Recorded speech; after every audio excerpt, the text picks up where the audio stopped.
Hello, everyone. Welcome to Conversations 3X, presented by IE Horizons. I'm Kamaljeet.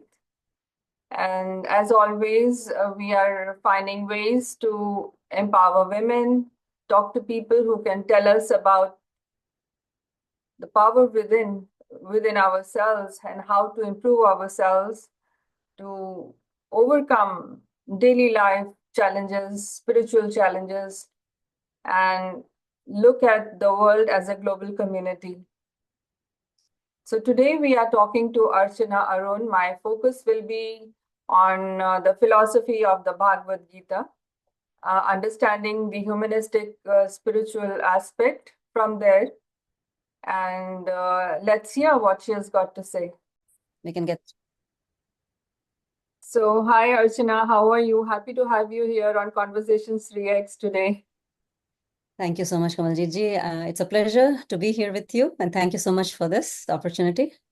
It's me who needs to thank you, and I would love if you can share. There is so much about you I was reading, and can you share a little bit about yourself? Of course, we are focusing on the way of life we need to have in the current times, based on probably the Bhagavad, the Upanishads, Puranas. There's so much of knowledge out there, but you have got so much more to share. Please share about yourself first. So my name is Archana Arun, and I'm a healthcare professional in Canada. I'm based in Ontario, Toronto area. And I'm a physiotherapist by profession, but over the years, I have developed a passion for mental health also. And I'm a founder of Mokshadham Foundation.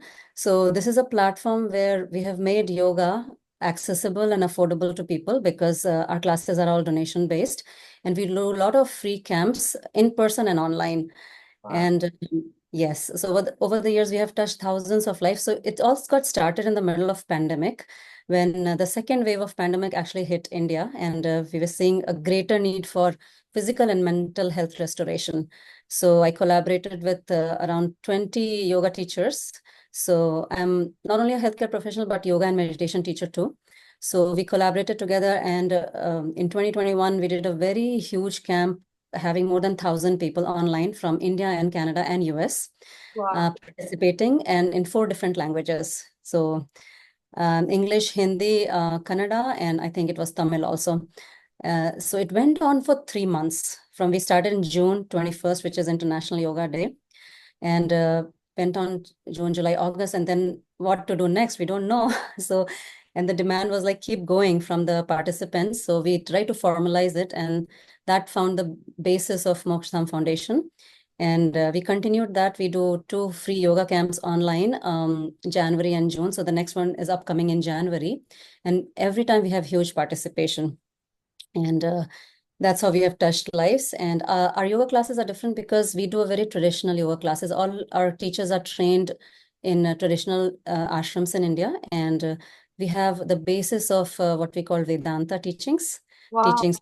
Yeah. Bhagavad Gita. So we sprinkle that in between yoga classes, all those theme-based classes. And it's not like you do in studio. So it's a very traditional, and it's a very holistic approach. So not only just asanas, we do pranayama, meditation, and we talk about different topics. And that's my background. That's what it is. And I'm trying to do the best, being a mom of 3 kids. One just went to university this year. You don't look that old in yoga. You can see the benefits of yoga already. Yeah, no, I work in OHIP sector. So for the past 20 years, I've been working in OHIP sector, and I've seen so much of pain and suffering on the physical and mental level in my patients. And there's no solution, like a proactive solution in the healthcare here in Canada. So that kind of created a lot of stir within me. And in 2018, it was a major change in my life. So I had a couple of clinics in GTA. I was managing and working. And in 2018, a patient comes to me with very simple calf muscle pain, and I was not able to figure out what's wrong with her. And this patient was just 14 years old. And later, while conversing with her mom, I found out she's in depression. That was my first patient in depression that was 14-year-old. Okay. And that shook me because my older one was also similar age. She was also going through some kind of stress in her high school. So I said, what kind of world we are living in where our children are going in depression? Then from 2018, I started researching more about stress, mental health. Before I was a physiotherapist, so it was only physical health. I was very passionate about physical health and proactive approach of physical health. But that time, mental health came into my radar. And after I started researching, I saw an alarming picture where teenage suicide is on high rate all over the world. Okay. India, Canada, US, everywhere. And the addiction also, not only drug addiction, but screen addiction, sex addiction, everything was on rise with teenagers. So, and that like shook me before because I saw that patient first. And this girl, 14-year-old girl, was a gifted child. That means she was supposed to go to a gifted school, but she couldn't cope up because of her depression. So I started mulling over this problem, and then it took me around 6 to 8 months to just think and gather my thoughts. What should I do? Then I was mentioning it to one of my friends who owned a robotics place here in Mississauga. I was talking to her that what should I do? I don't know what I want to do something. I want to do. She said, why don't you start yoga classes for kids? I said, you know what? First, I have to convince the parents that it's beneficial for kids. Then in 2019, around December, we planned everything that we do a presentation on yoga and stress management for the first time. And just through word of mouth. So by the time we planned, it was already January, February. So beginning of February, first Sunday of February, we did that presentation. Around 25 to 30 people showed up, which was a good number, you know. It was a free session on awareness of yoga and stress. And then some people signed up, some parents to start the yoga classes. And then pandemic hit. March break, everything was a lockdown. So, but then we started online from there. So that's the story. Thank you for sharing. It's very meaningful. And while we are talking, this thing in the background is always there that, yeah, so this person is, where she's coming from. So it's a lot of compassion and care and understanding about the lives and mental health of people, about whom, we will talk also in our following talks and chats, whatever you may want to share, and also give me some schedule of for your January and any other coaching classes, online coaching classes. I will add that to the description box along with your website. So I have taken a few points down. I will be referring to my notes, because you have got so much to share, so I need to be prepared. So my first question here is, there are so many forms of Gita. I'm a lay person. I am not an authority on either of these scriptures, but there are so many forms of Gita: Bhagavad Gita, Ashtavakra Gita, Udhava Gita, offering unique spiritual insights. Each has got something else to share, the next level probably in human life. And how can exploring these Gitas help us, as individuals, find guidance that is tailored to my spiritual growth or my daily life? Yeah, there are multiple Gitas. There's Uddhav Gita, as you mentioned, Ram Gita, and Ashwagandha Gita. But Bhagavad Gita is very close to my heart because Bhagavad Gita is the only Gita which is given to a warrior on a battlefield. Yeah. So it is the most practical approach. If you want to start with any Gita, it's the Bhagavad Gita you should start with. It's the most practical approach because the first 5 chapters of Bhagavad Gita is only talking about the mind. So it helps you go deep inside your own psychic, your mind, and know like different tendencies or vasanas of the mind. 6 chapter is fully about meditation, and then assimilation starts, like the Gyan part starts. And Bhagavad Gita is very approachable. And I almost feel like Bhagavad Gita is there's a compass in a life. Like when there's a situation where you're in a dharma sankat, like dharma sankat is you don't know what to do, whether take this path or that path. Bhagavad Gita, because it provides a clarity in your mind, it can be a guiding factor in your life. So I also teach Bhagavad Gita and I've prepared some videos on that. And my thing is to take the Gita and the knowledge and the verses of Gita and come to the very practical life. What should I do? You know? So that is a guiding factor that I think everybody should study Bhagavad Gita. Yeah, there's a lot about darkness and light and, the duality of life, the nature of life. So yes, you are at a crossroad, and Bhagavad can, if you have read Bhagavad and understood the essence of the Bhagavad. So what would you say the essence of Bhagavad is? So see, life is full of duality. Okay, there's never in the physical life is full of duality, day and night, sukh and dukh, darkness and light, everything is there. And the whole life, if you from the morning to evening, if your mind is not calm or situated, it can become a battlefield. Like from getting up in the morning, waking the kids up, going to the office, navigating the traffic, dealing with a difficult boss, everything can become a battlefield. So, in that situation, how do you still navigate your life? Because this is never going to end. If you feel all the problems in the world is going to end, it's all, and then I'll start living my life, then it's almost like you're waiting for the waves to stop in the ocean to enjoy the ocean. Yeah, got it. So, Yeah. yeah, so Bhagavad Gita teaches you how to navigate the situations of your life or the challenges of your life and still enjoy or feel that fullness every moment. Like loneliness is a great disease these days, like especially after pandemic, this loneliness is on increase. But after you start reading, you feel the fullness, the contentment from within yourself, that you don't feel that loneliness. It works on your mental health, actually, all these teachings.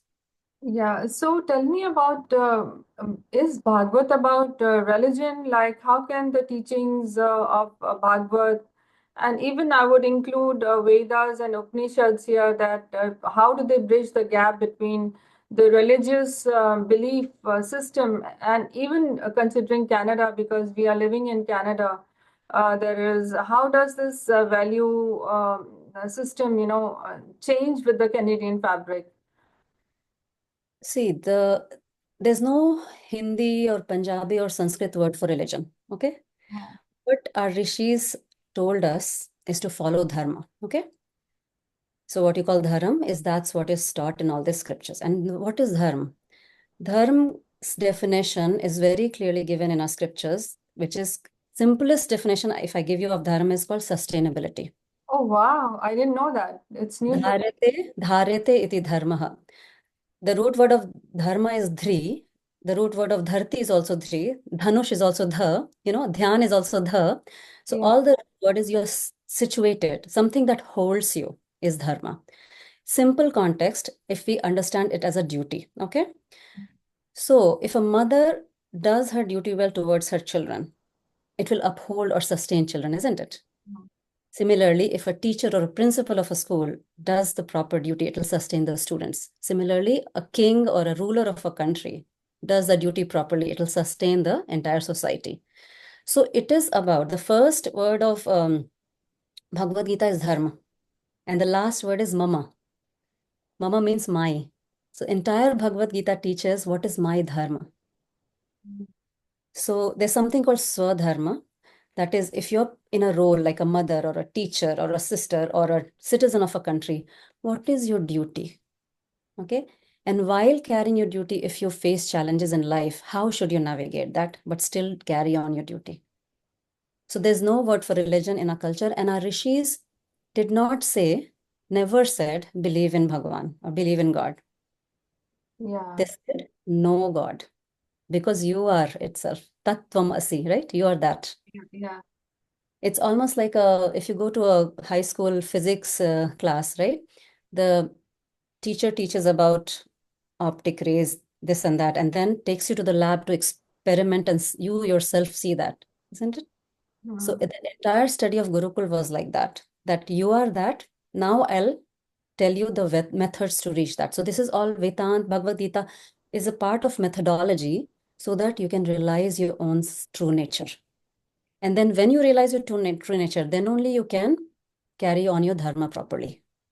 Yeah. So tell me one thing, when Bhagavad Gita was being written, or it is when this thing happened, like one is the time when it was written, right? One was So the happening. Was there any form of orthodox or structured religion in the world at that time? Was there anything? only dharma, there was no religion. So the Hindu word is not mentioned anywhere in our scriptures. Okay. Yes, that's what I was wanting to know. Yeah. It was given to us by the Arabics or the West because it's all nomenclature, right? As people who lived near Sindhu Ghati or Himalayas, they're called Hindus. So it's like a nickname given to us by the West. Okay. So first thing that has to be clear. And Bhagavad Gita is a part of Mahabharata. Okay. So it was Shankaracharya, Adiguru Shankaracharya, who took out the 700 verses of Bhagavad Gita from Mahabharata, thinking or having this understanding that this is a gem hidden inside Mahabharata. So he was the first one who wrote the Bhashya of it. Bhashya means the translation, and he explained everything in his own words. And then from there, he started propagating it as a Bhagavad Gita. Okay, before it was a part of Mahabharata and not like a separate text. Okay, okay. Yeah. So I would say because there are a lot of versions of even Bhagavad Gita, right? Different gurus and acharyas have written, but the institute or the guru who follows the translation of Adi Guru Shankaracharya is the most authentic one. Okay, you should always look for that. And I have read over maybe 15, 20 versions of Bhagavad Gita just when I was doing my own research, like 10 years back, to know which one is right. And then I understood this, that whoever is teaching the translations of Adi Guru Shankaracharya is the most authentic, and they have the most clarity. Okay. A few months ago, I was searching on Amazon where, nowadays Amazon is the best place to get your stuff easily and, fast. So I couldn't decide what kind of Bhagavad Gita, how I'll ask you, about, yeah, I will order another one, and just see. So uh, my next question is that in a world, where we have, where we look at weakness and vulnerability, you have already touched base on that a little bit. But, how can ancient spiritual wisdom guide us to see it as a source of strength and authenticity, particularly for women navigating societal pressures? You mentioned about children, like going through mental health. Um, both women and children, they are vulnerable, and it's very sensitive. It leads to mental health disasters in various forms. So what are your thoughts, how can this help us? So most of the mental health issue arises because of our mind, the thought process is not going in the right direction. Okay. And for children, it may be circumstances are also there, right? Like we are not able to, for children, it's totally different because they're so vulnerable. Yeah. But as adults, I feel if you're having any kind of mental health issues like anxiety, depression, first of all, you have to seek professional help. That's for sure. Okay. You should not be just living with that because there is a solution. I know there's a problem, but there's also a solution, isn't it? But more you connect with yourself by doing these practices, even the psychologists these days, they are telling you to do breathing exercises and meditation because they know the more we go away from our own self, the more we invite mental health diseases. So, and all these practices, all the yoga, meditation, they connect you from within your own self. It raises the awareness because our brain cells are constantly active. When we are awake, it's totally active. And what meditation does is meditation doesn't mean going thoughtless, okay? Meditation means to develop that one point focus. So we usually have a object of meditation. It's called alambana. So mind needs to hang on to something. Mind cannot live without hanging on to something. Always. So for example, if your mind is addicted to coffee, if you plan to stop drinking coffee because you have so much of addiction that it's causing trouble to you, then suppose you think this from tomorrow morning, I'm not going to drink coffee, but then you have to fill the void. You have to start drinking something else at that time. It could Yeah. be a buttermilk, it could be a smoothie, something. So similarly, the mind cannot remain empty. The thought process is the basis of mind. Okay. So if you're not thinking about your problem, then you have to put your mind somewhere else so that momentarily it gets some relief. And that's how meditation helps. It creates a space in your mind. So you are also you have studied various forms of meditation and therapies for this. I was reading about. Yes. Yes, I have done cognitive behavior therapy and I have done a lot of meditation courses Mhm. to equip myself or to know what different schools of thoughts are, just to know. Yeah, but the best meditation technique is given in Bhagavad Gita. Yeah, Uh, that's what about it like? so it's focusing on self, but focusing on self and that nirakar or that formless is very difficult, isn't it? So Yeah. that is why you need to go from a form meditation to formless meditation gradually. And the form can be anything. It can be simply your breath. It can be a sound like Om or any mantra, or it can be a candlelight, diya light. So you need some physical form to meditate on. And can there be some mantras to meditate on, or it has to be No, people meditate on haunted? mantras too. No, you can meditate on mantra too.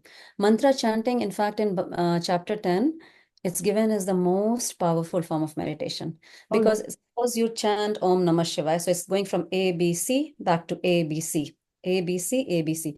So mind in mantra chanting, mantra means, tra means instrument, man is mind, okay? So it's an instrument to train the mind. So mantra is very simple that. So why mantra chanting is effective? I'll give you an analogy. Like if you stand in front of an ocean, you feel very relaxed, isn't it? You know why? Because you see the same water constantly, but there are waves built into it. So there's a movement in a constant thing. yeah, The yeah, mind gets strict, and that's why feels that it's seeing a lot of things, but it's just seeing water only. yeah, yeah, Similarly, in case of big bonfire, right? If you stand in front of a big fire, then also you get relaxed because there's a constant movement built into the fire, but you're still watching the fire. yeah, In mantra also, there's a constant movement built. You have to chant A, B, C, A, B, C. Your mind is tricked into chanting that, but you're constantly repeating that. So that repetition, there's something in our brain called happens to our brain called neuroplasticity. Actually, my research was in my master's was that how you can train your brain cells through repetitive movement to adapt something totally new that you have never done it. So that's called neuroplasticity of the brain. And I have worked with stroke patients. So I did my master's here in Winnipeg, University of Manitoba. So we used to train the stroke patients with some gaming devices or some kind of hand movement because the hand function came very late. So we used to give them certain activities so that they have this repetitive movement of the hand and the fingers. And that's how we train them. That's good to know. Yesterday, I was talking to one lady. She's a friend of mine too, and Mhm. she overcame brain cancer, and she's also doing a lot of therapy and working on herself. So I think I will share your info. She'll definitely watch the podcast for sure. And let's see what how you can help her. I hope she will get in touch with you. She's helping people, heal through natural foods and juices and all that. She's also doing naturopathy now, just to help herself and other people. Yeah. To so what other insights, Gita, Vedas, Upanishads can you also, first of all, many viewers may not be familiar with Gita, Vedas, and Upanishads. For us, these are all ancient scriptures. So what are the differences between the three of them? These are all ancient scriptures, but and even the Puranas. Yeah. Okay. So Vedas are the most ancient, the Rig Veda, Atharvaveda, Sam, and Yajurveda. There are four Vedas in our scriptures. Upanishads are part of Vedas. So Vedas were divided into mainly two big portions. One is the Karma Kand, the second is the Gyan Kand. So in Karma Kand, they're all rituals, the mantras, and the meditation techniques, all those things are given. Gyan Kand portion is all about Atma Gyan, and that portion is called Upanishad. Okay. So it's all coming from Vedas. Now, the name Upanishad is Sat is the root word for sitting. Up means near. So when a student was qualified, when student used to go to Gurukul, they used to study all the Vedas, right? Everything. But some students who qualified, and it was a small group who read Upanishads in great detail because that was all about self-knowledge, the Atma Gyan, what we talk. And they used to sit near the guru, and that knowledge was transmitted. Most of the time, it may be one-to-one also, or it may be a small group. So that's the root word of Upanishad. Come near me, and I'll give you that knowledge. So it Yeah. was very personalized one-to-one teaching between a guru and a shishya. And most of the Upanishads have a lot of stories. Like Katha Upanishad is like story of a 11 or 10-year-old child, Nachiketas, who goes to Yamraj and wants to know about the knowledge of immortality. So it's through a story form also. It's very interesting actually to read. It's nothing, you don't have to be afraid of these books. That's what I wanted to say. Yeah, Okay. they sound very, very difficult and complex when I look at them, but I had a glimpse of them, my brother was very fond of reading all these things. So I remember him reading Upanishads. He got a book and I don't know what it was, but it was an English, looked like a novel, but I never went through it. I said, leave it. Yeah, it's not as difficult as it sounds that it is something esoteric and only rishis or pandits should read it. No, everybody can read it. These days we have resource YouTube, we have a lot of books available. So I think it's easier for us to get that information these days. And regarding Purans, Purans are like, I would say, it's a blockbuster movie type of thing, but with the teaching of Dharma. Okay. But it has a lot of colorful stories. The Purans, have a lot of imagination built into it and a lot of symbolism built into it, right? Like the churning of the Meru Parvat, when the wish comes out and the Amrit comes out. Do you know that basic story? So sometimes it can also be symbolic, like the mountain can represent your spine, the churning can represent the process of meditation. And whenever you sit for meditation, most of the time the poison comes out first, and then the Amrit, the nectar comes out, things like that. This very symbolic. And no matter what Puran you read, suppose you're reading Bhagavad Puran, it's all about Krishna. If you read the Shiv Puran, it's all Shiva is all there. If you read Devi Puran, it's all about Devi only. So, but we have to understand one thing, everything is just an essence of that divinity. They are represented in different forms, but there's nothing different.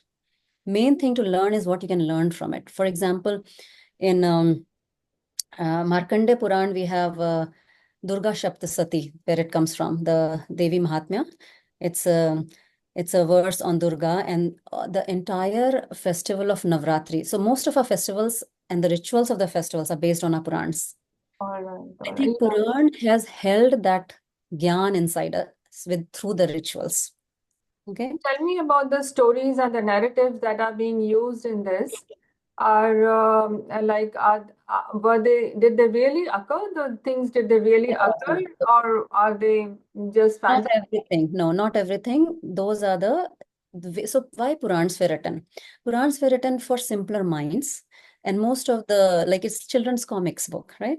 It's visual. It's very, very visual, and you get it, but you have to understand the essence also behind it. You just don't read the stories or just do the rituals mindlessly. So that in the present context, I feel that gap has come. People know the stories, all the colorful stories, they do the rituals, but they don't understand the real meaning behind the rituals or the significance of that rituals. So, for example, I was mentioning this Markandeya Puran, the Durga Shaptasati, she kills a lot of rakshasas, like demons. Yeah. So I would like to describe just three, let's tell you briefly, like, and the significance of it, because I am also a neuroscience person. So there's the first demon she slays is Madhu Katav. Madhu Katav. Was what? Honey. Katav is Kida. So it can be considered as a honey bee, Yeah. isn't it? So what does honey bee they do? They collect the nectar like from the flower and then produce honey. And they're always like doing like this in the hive, isn't it? Always busy, busy, busy. So that's what we always do. Us. Like we're always in the survival mode. We're collecting and something producing something, isn't it? So Mm. that represents our hind brain, which is the reptilian brain. That is always in the survival mode. That we have to collect things for us and produce something for us and live our life like that, always going from one point to the other. Yeah. Yeah. Yeah. And then after that, she kills Mahishasur. Mahish is what? Mahish is a bull. Mm. What does Mahishasur represent? Mahishasur represents a person who has a lot of agitation and ego. Okay. A lot of emotionally charged person, or when we are too much emotionally charged, it represents Mahishasur. And physically in our brain, a midbrain represents emotional center, limbic system. When we function through our emotional brain, we can never make right decision. So Devi kills that asur also. Okay. Then the last one I would like to give an example is called Rakt Bijasur. Okay. Rakt Bijasur, the name implies Rakt is blood. Bijasur means, Bij means seed. Asur. So she tries to kill this Rakshas, and then every time a drop of blood falls on the ground, another Rakt Bijasur comes up. Okay. What does it signify? If you connect it with our brain, it signifies a frontal brain. It represents our desires. One desire leads to the other to the third one, third to fourth one. It never ends. Our desire never ends.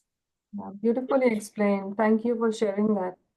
Yeah. So our survival mode, emotional brain, and this is desirous brain. It always desires. But on top of our brain is something else also. Devi is sitting on top of all these Rakshasas. Remember all the depiction of Devi? She's sitting in front of and on top of Rakshas, right? Yeah. So that Shakti is within you, that power is within you to kill all these so-called demons in our own mind that don't live in survival mode. Don't be too emotional about things. Don't be just dwell in desires. Go beyond all these things. Find the real purpose and meaning of your life. So that's why I'm saying you, these rituals are just not, maybe it's just happening in the abode of a mind, maybe. And that's what the rishis realized. And they compiled this in a story form so that the knowledge doesn't get lost, because stories always fascinates people, isn't it? Yeah. So all these books, are they available for children who are, because I feel children from that seed time, they should be able to learn and grasp a little bit by bit. Yeah, so all my three kids have grown on these stories, and the best way to get these stories to kids are Amar Chitra Katha. Those are Okay, yeah, books. those books. Books like yeah, I have like library full of Amar Chitra Kathas, and they have gone through this multiple times, and you can feel a difference in the kids raised with all these teachings versus kids who are not raised with these teachings. The kind of decision they make, the kind of stability they have in their mind, it's a huge difference. So I would encourage anybody who has young kids young as 3-4 years old, start buying Amar Chitra Katha for them, and you get all the stories from Amar Chitra Katha, all these Puranic stories. Yeah, yeah. They're not, I tried looking around for my grandson. I couldn't find anything here in our local stores No, and you'll not get even it. on Yeah, Amazon.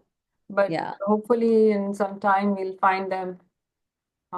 Some people can probably import No, and Amar Chitra Katha, I think they also export to North America. So you should be able to find those. But I think those are valuable books. very valuable. I've read them myself as a kid. Yeah. I mean, I think in my middle school or something like that. That's the time they started servicing those books. Mm-hmm. And so, yeah, thank you. And I remember, reading the books in during one of the Navratris. It's been a few years. I read it for the sake of experience, and it didn't make much sense to me, but I respectfully did it. But thank you for sharing. You know, it makes everything so much more clear. So, like when we think about women today, how do these ancient texts portray the role of women as creators, leaders, and spiritual guides? You are one, and how do we bring that the best in their lives? Like women we are interacting with, we are working with. I have worked with women at various times. They have had their own pains, and at that point of time, it's hard to help them connect even with their inner core, and what to think about leadership. And I know that women are born leaders. There's something about that's why I think it comes from Shakti. The very name, the feminine is Shakti. So, So in our culture, the Shakti and Shiv are equally worshipped, right? yes. And you said that you born in the Sikh family. So when you do Ardas, it's Bhagavati come first, isn't it? Yes, yes, absolutely. So the rishis and our gurus and our saints realized that dharma cannot be followed without Shakti. Okay? A weak person cannot follow dharma. Okay? So Shakti is very, very important. So if you want to follow dharma, you need to have Shakti. Now there are three types of Shakti, they said, is Iksha Shakti, Gyan Shakti, and Kriya Shakti. Okay, Iksha Shakti is, first of all, if you're going through a problem in your life, do you want to change?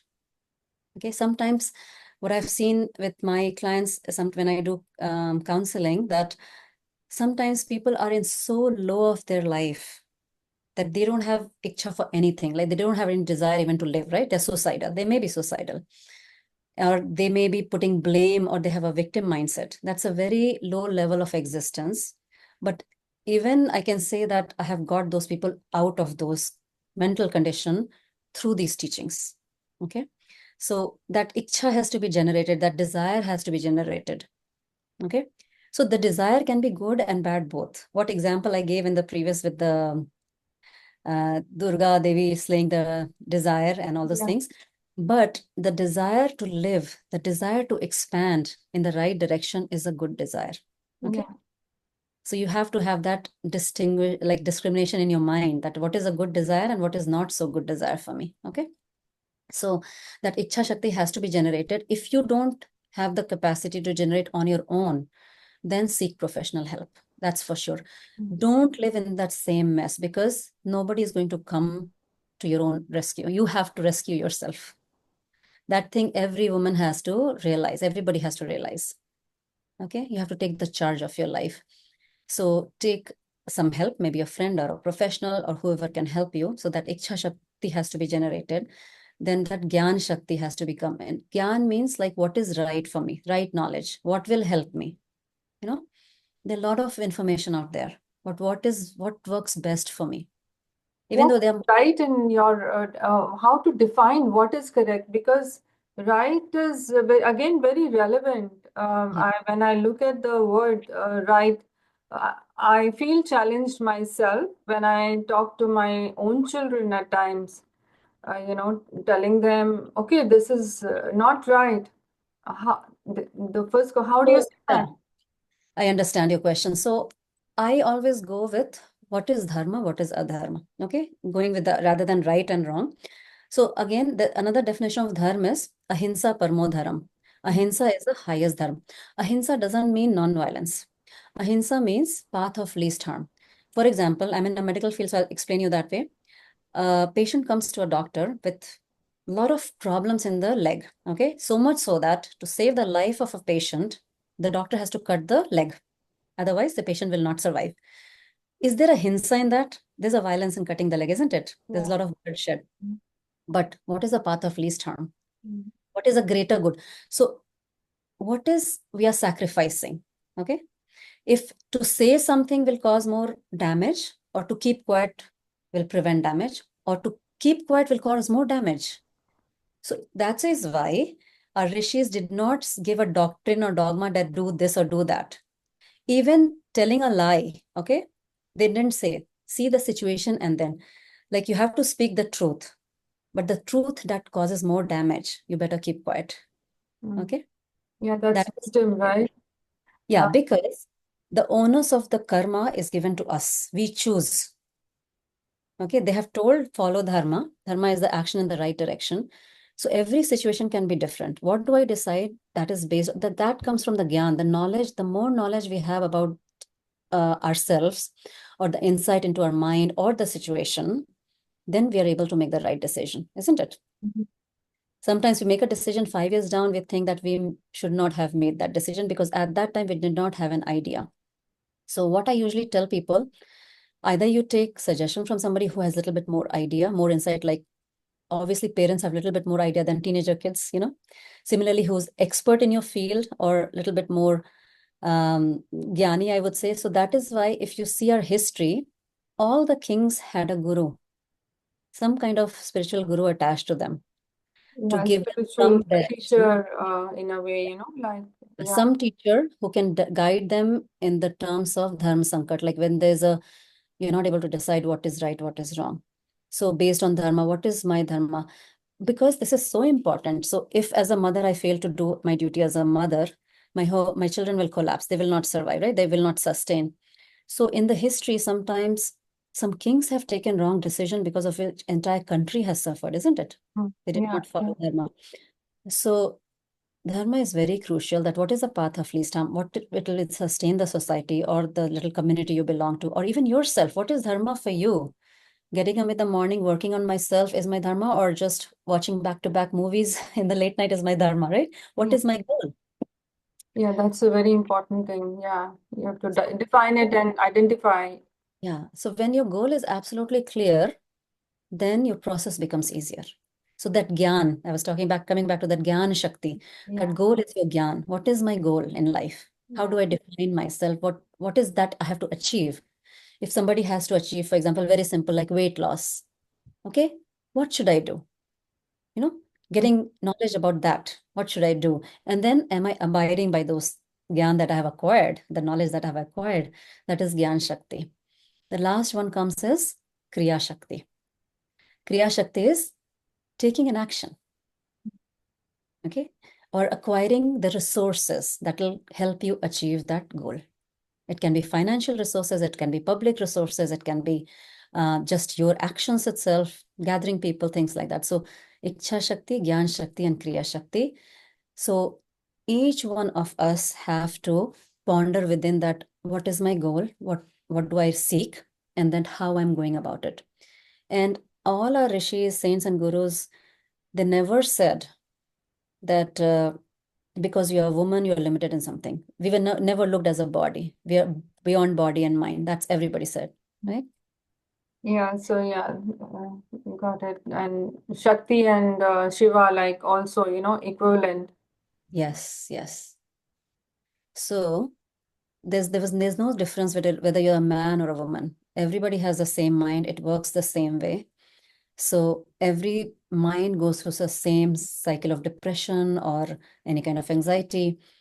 It's just the support system we have to develop around us, and also create our own boundaries. Like if somebody is troubling us at work or at home, you have to create your own boundaries. That Shakti, where you create your own boundary, also comes from within with your own practices. That meditation or that yoga class gives you that confidence. All this knowledge that gives you confidence to create your own boundaries and not anybody invade your boundary. That is also very important. And I feel most of the time women lack that physical or the verbal ability to create that boundary, that, hey, I don't like this, I don't want this to happen again, right? Yeah, there is a power dynamics, like whether it's the workplace, whether it is the home front or a peer group. Power dynamics always plays a role, and power can be in terms of I'm also into diversity and inclusion. It is a subject that bothers me and triggers me very often.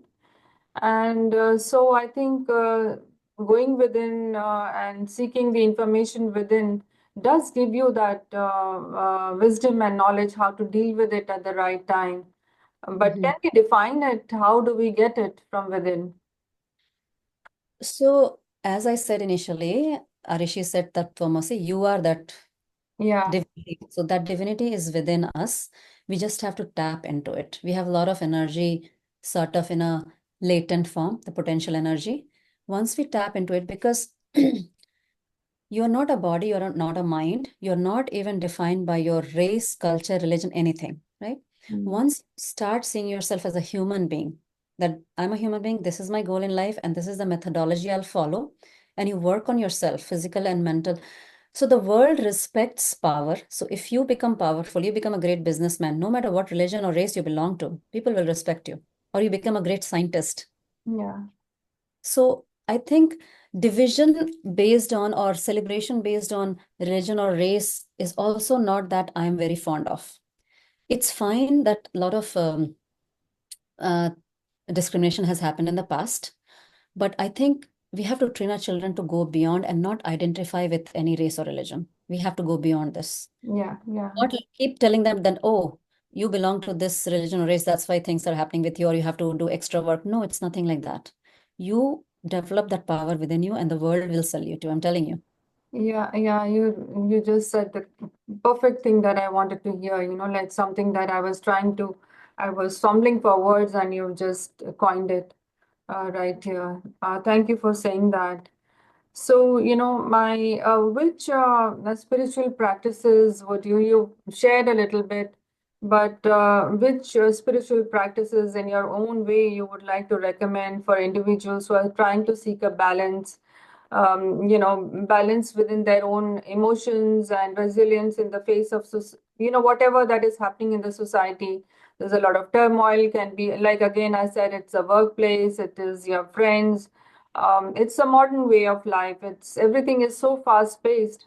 what kind of a spiritual practice would you Yeah, recommend? so spiritual practice starts with the physical practice. So there are three pillars of good health. First is a good exercise or any kind of activity, it can be yoga, it can be Pilates, it can be going to a gym, any kind of physical activity is a must. Then good food, nutritious food. Don't do shortcuts. So because you are what you eat, your body at least, So if you eat every day, eat frozen, stale food, you won't get that energy. So we call it prana, right? The prana comes from the fresh food cooked every day. And not even every day, even if you've cooked with your own hands, if it's left over, it's better than outside food. That's what I would say in this busy day, right? Yeah. So that's the second pillar. I always focus on nutrition also. The time that you eat and how you eat. Oh, yeah. Okay. Yeah, very, very important. So how you eat, I more focus on. I don't focus on what you eat in the sense that's least important, but how you eat is more important. Are you doing mindful eating? Or are you watching some kind of violence or some kind of news while eating? How much are you chewing? So there's a mantra that I follow and I tell all my participants also, drink your solid and eat your liquid.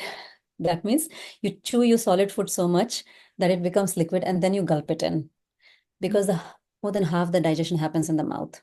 And if your gut is not happy, your mind is not happy, write it down because our gut is a second brain. It communicates. Okay. So gut health is very, very important. And it is also a part of spiritual health because spiritual health is nothing but taming your mind. But if your gut is not happy, you have got aches and pains in your body, you won't be happy. The third pillar of good health is good sleep routine. That is a must. So our body follows something called circadian rhythm, which is day and night cycle. So if you constantly sleep after 11 p.m., so your sleep hormone depletes and cortisol increases. Cortisol is a stress hormone. It's a precursor for a lot of thyroid, diabetes, and cholesterol. So somebody who's constantly waking up after 11, the entire body system becomes hyperactive because the body thinks, oh, something is going on. I have to remain awake. So it was supposed to shut down the system at 11 p.m., but it wakes it up again. And then if you go past 12, you cannot sleep till 2 a.m. Have you felt that way? Yeah. I am a late night sleep, and nobody knows better than me. I think I don't sleep. I really don't sleep well at night. So I So think if you I do need this for a period of time, that yeah. in your body, that melatonin, that naturally sleep hormone, that reduces permanently, then you have to take sleeping pills to induce the sleep. But if you follow a good sleep hygiene, that is very, very important because your body and mind needs rest. So these are the three pillars of good health if you want to start any spiritual practice. Yeah. And then And for what about meditation, people who want to meditate, at night, they feel everything is calm and like in my case, what do you say to that? Or would you say wake up in the morning? yes, morning is much better time after 4 a.m. Anytime you can get up. I think that's a much better cycle for the physical and mental health because our body is supposed to sleep after, like from after the sun goes down. But because here we are living in Canada, like sun goes down really down fast Yeah. these days in winter. But still, there's a line 10 or 11 is should be the max. You should not be awake and you should not have exposed yourself to the screen after 9 p.m. That's what they say. So, and you do wind down activities, read books, listen to some music, or do some gentle stretches before you go to bed. This is must for calming your mind. Yeah. Because to work on your mind, even for meditation, you need to have a healthy body. Yeah. Thank you for sharing that. And I want to know your thoughts on like again being in Canada, in diverse and a multicultural country like Canada, people from all ethnicities, religions. I think it is this fabric has become so colorful, and but how can universal principles how can they integrate in this thing? Uh, Particularly based on this wisdom of the ancient scriptures. I feel sometimes I have that gut feeling that there is so much of profound knowledge in the Bhagavad that it has to seep through the society as information, not as a religious text, which it is not. People try to relate it to that, relate it to religion, but like we just discussed, Dharma is not about religion at all. Yeah. So what You are your thoughts, to bring about compassion, unity amongst people, which is really needed, empathy? You're absolutely right. Because Dharma is not related to religion, nor is mind related to religion. The core of the mind, what it wants, isn't Yeah, it? yeah. What humanity wants is not religion. Humanity wants love and compassion. And it's so you cannot love anybody if you don't consider them as your own. Okay, that's where most of the animosity or hatred comes, because they are not my own.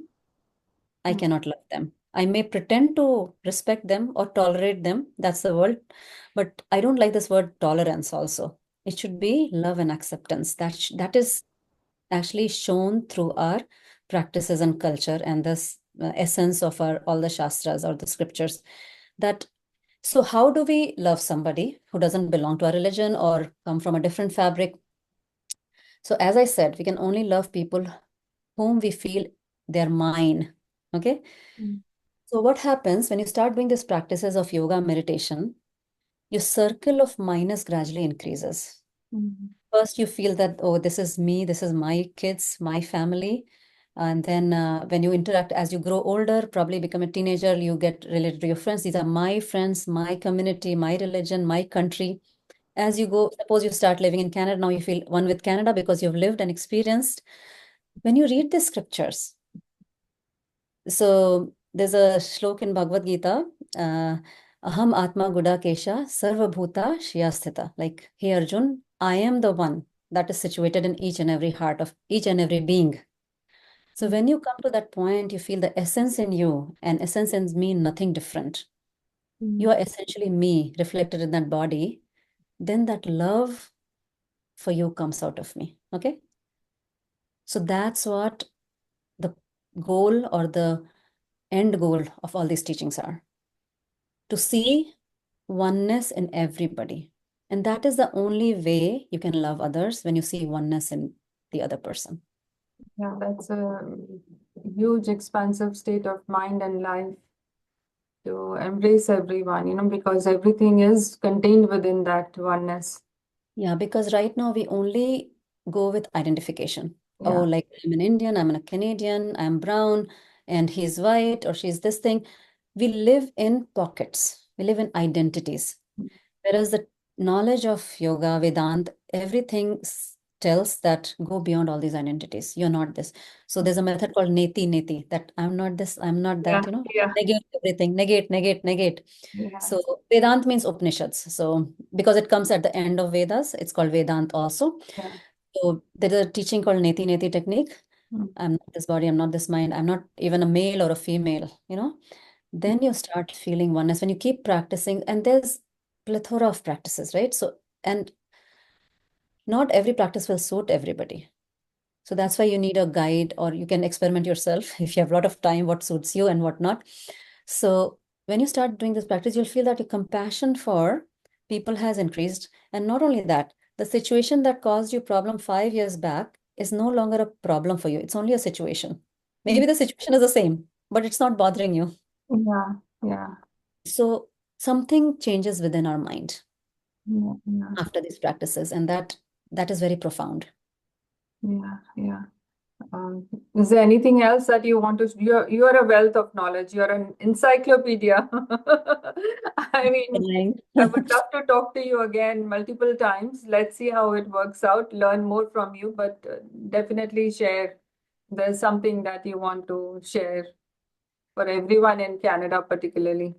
Yeah, it's never too late to start working on yourself. I think that's the first duty you should have, is self-care regime. Okay, every day, and then follow a good routine, and then gradually, don't quit, because it happens gradually. It doesn't happen all of a sudden. So it's not a nail we can fix, it's a body and our mind. It takes time, step by step process, and it takes long time to change our mind, change our body. So training of the mind through meditation is nothing different than training a biceps in the gym. It's boring. It's very boring. People try to meditate and they sleep. It's okay.